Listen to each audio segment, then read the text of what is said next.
Welcome back, dear viewers, to another mind-boggling episode of our channel. Today, we set sail on the treacherous seas of mystery and intrigue, as we delve into the enigmatic tale of the Mary Celeste.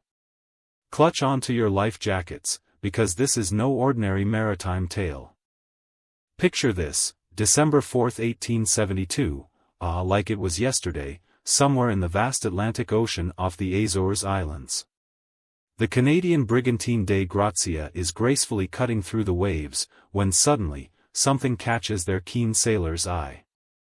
Lo and behold, there she is. The Mary Celeste, drifting aimlessly, seemingly abandoned. You may be picturing a frantic woman on the brink of death clutching onto a piece of driftwood as her only hope of survival, but Mary Celeste was no woman, but a ship. This ship is the talk of every port in town. But why? Well, my curious companions, let me paint you a vivid picture. The Mary Celeste, often mistaken for the Marie Celeste, let's get our facts straight, was an American-registered merchant brigantine, ready to conquer the high seas with her trusty crew. But fate had something else in mind. Seemingly by a grace of God, the Dei Grazia, another brigantine captained by David Reed Morehouse, approached the Mary Celeste and discovered her in a state of disarray. The sails were partially set, but the lifeboat? Nowhere to be found. And the last entry in the logbook? Dated 10 days earlier. What could have happened during those mysterious days at sea? The Mary Celeste had left the bustling city of New York on November 7, 1872, bound for the enchanting city of Genoa. Fully stocked with supplies and carrying a cargo of alcohol. She seemed ready for smooth sailing. Yet, the captain and crew had vanished without a trace, leaving behind a ship frozen in time. Maybe the crew helped themselves to the alcohol supply and threw a wild party and stumbled off the edges of the ship like drunken sailors. Oh wait.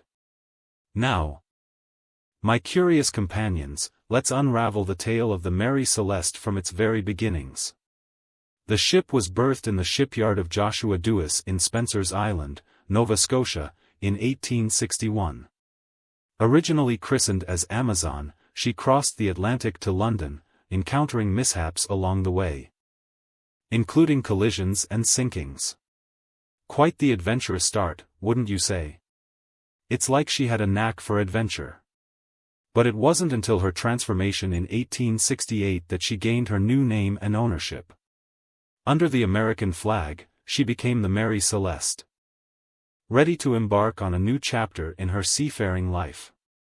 And for a while, everything seemed smooth sailing, until that fateful voyage in 1872.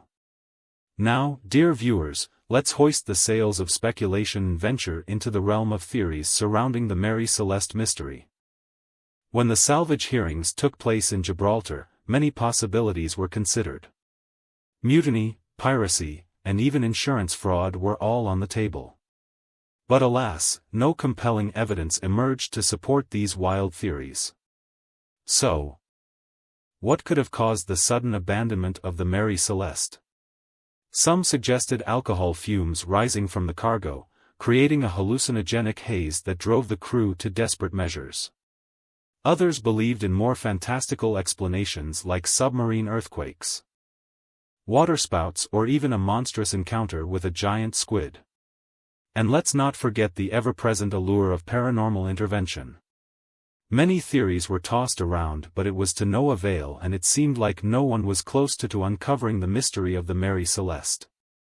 With no definitive answers, the mystery of the Mary Celeste continues to captivate our imagination.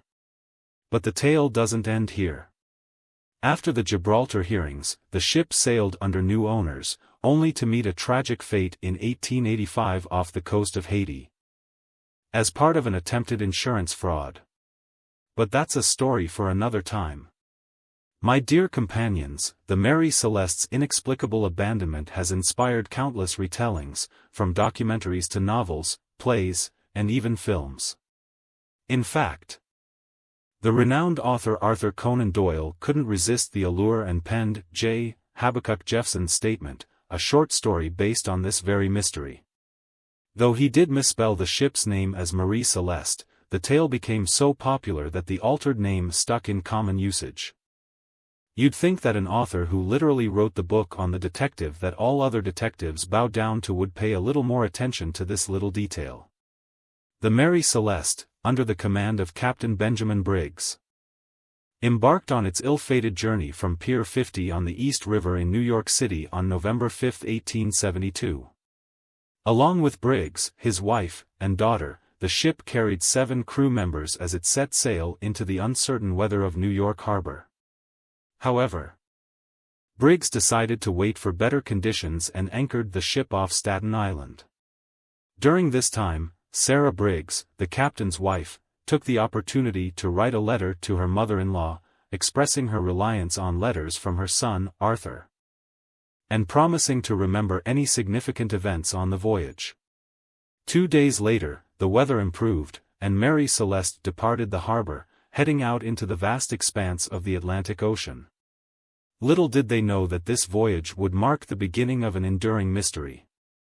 As Mary Celeste set sail, another ship, the Canadian brigantine Dei Grazia, lay nearby in Hoboken, New Jersey, awaiting its own cargo. Captain David Morehouse and First Mate Oliver DeVoe, both experienced seamen, commanded the Dei Grazia. It is speculated that Briggs and Morehouse knew each other, possibly even being close friends. On November 15, 10 days after Mary Celeste's departure, Dei Grazia followed the same route towards Gibraltar. However, it wasn't until December 4, at approximately 1 p.m., that Captain Morehouse noticed a vessel approaching the Dei Grazia in an erratic manner, with its sails set oddly. Morehouse became suspicious and sent DeVoe and second mate John Wright in a ship's boat to investigate the mysterious vessel. As they approached, they identified it as the Mary Celeste by the name on its stern. To their astonishment, DeVoe and Wright discovered that the Mary Celeste was abandoned. The sails were partially set and damaged, ropes hung loosely over the sides, and the main hatch cover was secure, while the fore and lazarette hatches were open. The ship's single lifeboat was missing, and the binnacle housing the compass had shifted and was damaged. Despite the signs of a hasty departure, the ship was in relatively good condition. There were no signs of violence or fire, and the galley equipment was neatly stowed away. The ship's log, found in the mate's cabin, indicated that the crew had last made an entry on November 25, nearly 10 days before Dei Grazia encountered the Mary Celeste. The log revealed the ship's position as 37 degrees 1 minute north, 25 degrees 1 minute west, off Santa Maria Island in the Azores, far away from where Dei Grazia found her. The hull had a moderate amount of water in it, and a makeshift sounding rod was left abandoned on the deck. Captain Morehouse, convinced that something was amiss, made the decision to bring the derelict ship to Gibraltar for salvage. Under maritime law, salvors could expect a substantial share of the combined value of the vessel and cargo. With a reduced crew on both ships, Dei Grazia and the abandoned Mary Celeste made their way towards Gibraltar, battling challenging conditions along the way. Finally, on December 12, Dei Grazia reached Gibraltar, followed by Mary Celeste the next morning. The abandoned ship was immediately impounded by the Vice Admiralty Court in preparation for salvage hearings. The salvage hearings, presided over by Sir James Cochrane, the Chief Justice of Gibraltar, commenced on December 17, 1872. The Attorney General of Gibraltar, Frederick Solly Flood, conducted the hearing, and his arrogance and strong convictions made him unwavering in his belief that a crime had taken place. Testimonies from DeVoe and Wright only strengthened Flood's conviction that foul play had occurred. A diver and a shipping surveyor were tasked with examining the Mary Celeste, finding cuts on the bow, a possibly blood-stained sword, and other suspicious signs.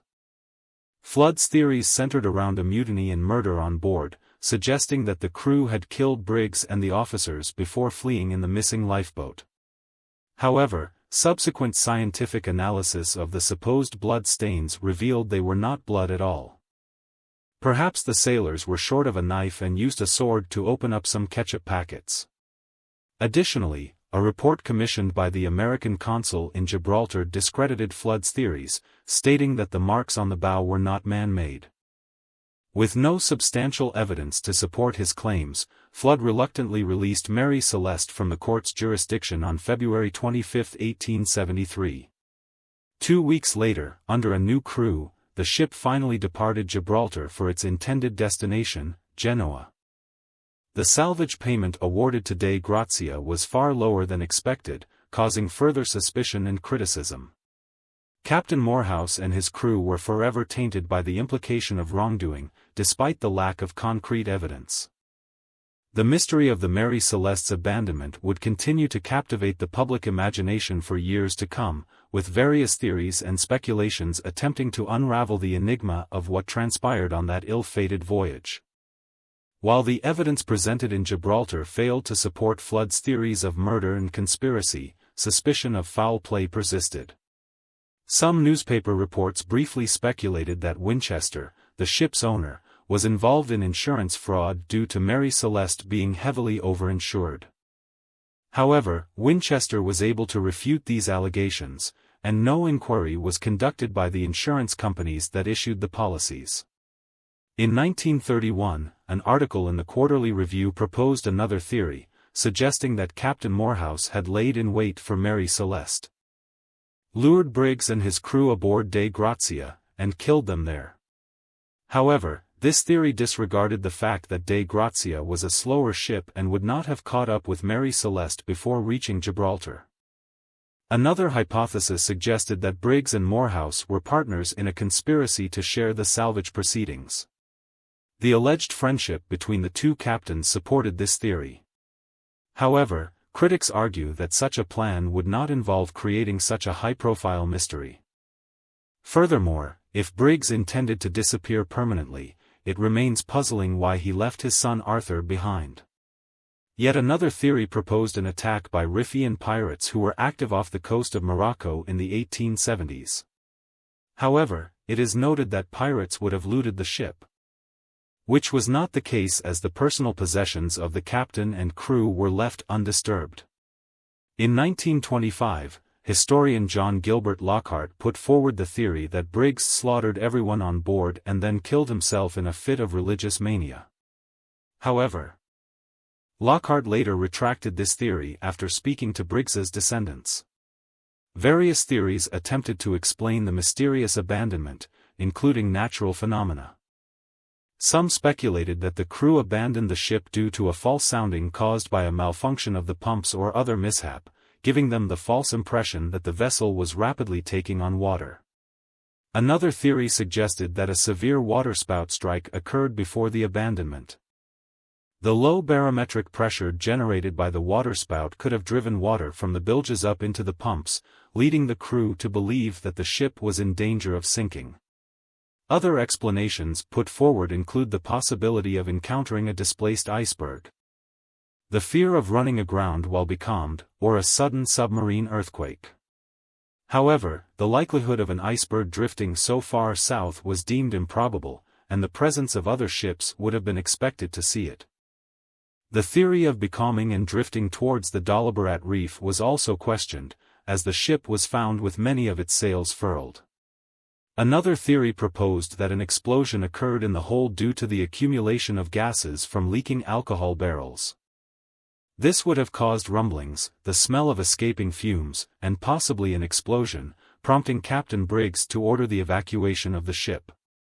However, the lack of fire damage within the hold and the generally sound state of the cargo upon discovery weakened this theory. In a 2006 experiment, a chemist created a pressure wave explosion in a replica hold using butane gas, which left no fire damage or scorching. So perhaps this theory may just hold water. The true explanation behind the Mary Celeste's abandonment remains a mystery. Despite numerous theories and speculations, no conclusive evidence has emerged to solve this enigmatic puzzle that continues to fascinate and intrigue to this day. In the decades that followed the Mary Celeste's mysterious abandonment, fact and fiction became intertwined. leading to the creation of myths and false histories surrounding the ill-fated ship. In June 1883, the Los Angeles Times retold the story with invented details, describing a perfectly intact ship with every sail set, the fire burning in the galley, and the untouched dinner standing cold. Similarly, the November 1906 issue of the Overland Monthly and Out West magazine inaccurately reported that the Mary Celeste had drifted off the Cape Verde Islands, 1,400 nautical miles south of its actual location. In this version, the first mate was named Briggs, and live chickens were mentioned aboard the ship. However, perhaps the most influential retelling of the Mary Celeste story was penned by a young Arthur Conan Doyle in the January 1884 issue of the Cornhill magazine. In his story titled, J. Habakkuk Jeffson's Statement, Conan Doyle took significant liberties with the facts. He changed the ship's name to Mary Celeste, altered the captain's name to J.W. Tibbs, shifted the year of the voyage to 1873, and changed the destination to Lisbon from Genoa. It's almost like he was afraid of plagiarizing a historical tale. Like when you copy your friend's homework and they tell you to just switch it up a little. In his fictionalized account, a fanatic named Septimius Goring conspired with the crew to murder Tibbs and take the ship to Western Africa. The crew, except for Jeffson, was killed, and he was spared due to possessing a magical charm revered by Goring. Conan Doyle did not anticipate that his story would be taken seriously. But it intrigued many, including the U.S. consul in Gibraltar at the time, who inquired about its possible truthfulness. Over the years, other false accounts emerged, adding to the mythology surrounding the Mary Celeste. In 1913, The Strand magazine published an alleged survivor's account from one Abel Fosdick, suggesting that the crew drowned or were eaten by sharks when a swimming platform collapsed. In the 1920s, Irish writer Lawrence J. Keating perpetrated a literary hoax with a fabricated survivor's story from one John Pemberton, involving murder, madness, and collusion with the Dei Gratia. These fictionalized versions, despite containing errors and inconsistencies, convinced many readers of their authenticity. Even the Daily Express published a story in 1924 based on an alleged informant who claimed to be the former bosun of the Mary Celeste, describing a tale of piracy and stolen gold. Some outlandish explanations emerged as well, connecting the Mary Celeste to paranormal phenomena or supernatural events. In one instance, Chambers's journal in 1904 suggested that the crew was taken one by a giant octopus or squid. Others invoked the Bermuda Triangle. Despite the ship being abandoned in a different part of the Atlantic, or even theories of alien abduction by flying saucers. The proliferation of myths, false histories, and sensationalized accounts perpetuated the mystery of the Mary Celeste, captivating the imaginations of people around the world. Amidst the myths and fictional narratives, the true fate of the Mary Celeste and the reasons behind its abandonment remained elusive, leaving the enigma unsolved and continuing to spark speculation and fascination to this day. The depictions of myths and false histories surrounding the Mary Celeste are based on the actual fictionalized accounts and hoaxes that emerged over the years. The scenes presented are dramatized interpretations and may not reflect the exact details or accuracy of those accounts. And that concludes our journey into the enduring mystery of the Mary Celeste. Through the tides of time, legends and false histories have woven themselves into the fabric of this enigma. The true fate of the ship and its crew may forever elude us, lost in the vast expanse of the sea. Sail on, fellow adventurers, and may the mysteries of the world continue to ignite your curiosity. Don't forget to like and subscribe to our channel for more captivating tales of the unknown. Until next time, fair winds and following seas.